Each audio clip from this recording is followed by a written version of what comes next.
Hello everyone, welcome to this week's Gran Turismo 7 Daily Race C Race and Strategy Guide, coming to you from Suzuka International Circuit, and we are in the Group 2 machinery.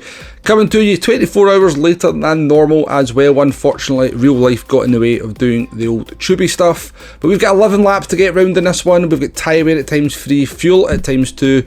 We've got the racing soft tyres available. There is a mandatory pit stop in this one. BOP is on, damage is light. There's a rolling start, and we have some beautiful real slipstream. For your settings allowed, we only have the brake balance to play with. It's not our first rodeo around this track in these cars, but it's not been that common on Gran Turismo 7, but was very popular back in the GT Sport days. However, I do believe that the Super GT cars are visiting Suzuka this weekend, or just did on the weekend there, which is probably the reason for us getting this combination for our daily race C.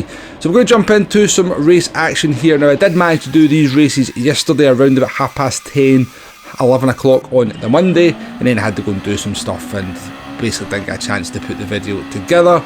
But I won't bore you with the details, but we'll get this race underway. Now, you've probably heard quite a lot of negative opinions about this race so far this week. Well, I'm here to change that. I'm going to give you a positive spin on this race because I actually think it's quite good, because I'm not somebody who moans and greets about dirty air the entire time we get a high downforce race in something like the Group 2 cars, Group 1 or Super Formula, because I would much rather deal with the dirty air than deal with custom slipstream. It's something we've discussed before. I've put videos out there, but basically I think dirty air is the lesser of two evils. Dirty air is an issue, it can be annoying, I'm not denying its existence or anything like that, but I would much rather have to kind of adapt my driving to follow the car in front and try and work an overtake, try and force a mistake, see if they've got the same consistency as me, than basically have nitrous to basically allow me to stay with them the entire race. Basically try and overtake them about 5 times a lap because I've got so much more grip in the corners, I've got so much more straight line speed going down the straights. If we had custom slipstream on this race, it would be absolute chaos.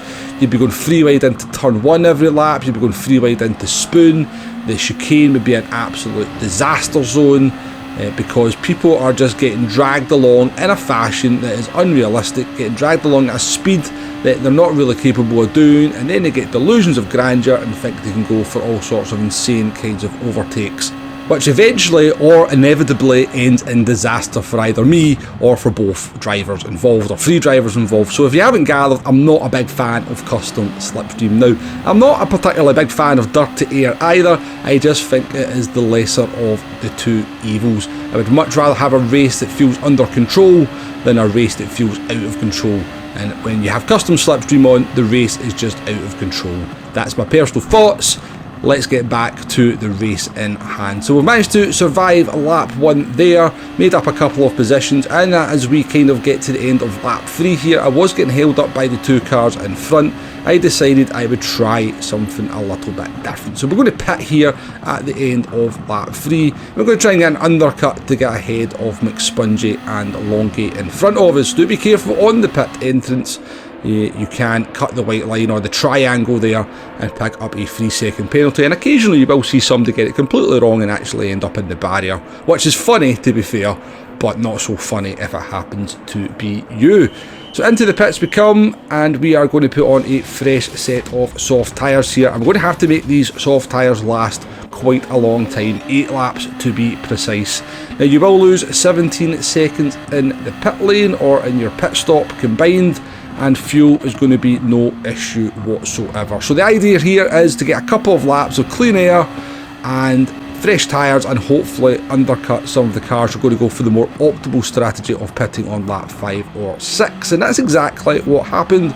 We managed to get ahead of McSpongy and Longate as they made their pit stop on lap 5, I believe. However, we did have the misfortune of just failing to get past this Belgian driver on the exit of the pit lane, which means as our tyres are at their best, and whilst we want to try and get some gap to the cars behind us before our tyres start to degrade, we're not really able to maximise the performance. Danny comes out the pits there, makes a little bit of contact with the Belgian drivers, probably his third or fourth bit of contact with another driver in this race. I must say that Danny is very quick, but he is very dangerous on track. I don't know, I don't mean to be unkind, but yes, some of the moves I've seen him doing in this race, and not for the first time, are certainly questionable against drivers of a slower disposition than him. But coming to the end of lap 7 here, we did manage to get a very good exit out of the chicane. This was our best opportunity to try and get this overtake done. The Belgian driver, Kimmy, I just noticed his name there, has put his stall out early, is going to go defensive. We jink to the left, we then go for the dummy down the right. I felt that was a little bit of a double move there from the Belgian driver. Let me know what you think in the comments about that one. I've not looked at the replay, to be perfectly honest with you. Maybe we can feature that one in the Womble Stewart series, which we'll try and get a video out of this week. But it definitely looked like they kind of reacted to my overtake there rather than sticking to their stall. That was to be the only opportunity we got on this one. We did manage to make the tyres last to the end, under a little bit of pressure from the drivers in front, behind, but managing to hold them off. Dirty Air, I guess, becoming my friend in this one, and we bring it home in P8. But yeah, we managed to make the tyres last there for 8 laps, which I found was quite interesting. I'm thinking, okay, there is definitely some undercut potential in this one. So I jumped into another race and decided I would actually pit a lap later. So we pit here at the end of lap 4. We are getting held up by the driver in front. I thought, okay, we managed to make the tyres last 8 laps in the last one. Surely we can make the tyres last 7 laps in this one. So the combination of the undercut and quite a bit of carnage in this race meant that as we started the last lap, we were actually in P4. However, you can see our front right tyre is completely gone, even though we've done a lap less than the other race. Now, I think the reason for this is probably twofold. One, the track temperature was a lot higher in this race by 3 degrees, I think, compared to the first race, which I think definitely contributed to the tyre wear. We know how fragile these soft tyres are, we know how sensitive they are to temperature, and it does mean that we're going to lose a position to Lewis coming out of the chicane, as we just had no grip whatsoever. We went to give him a little hello tap there and actually nearly sent him spinning off, so thankfully that never happened. Apologies for that, Lewis. But yes, the temperature is definitely something you've got to be noting at the beginning of the race, and I should note that this is a very nice race length as well at 20 minutes. It looks like they've actually got the lappage absolutely perfect for a daily race C in this one.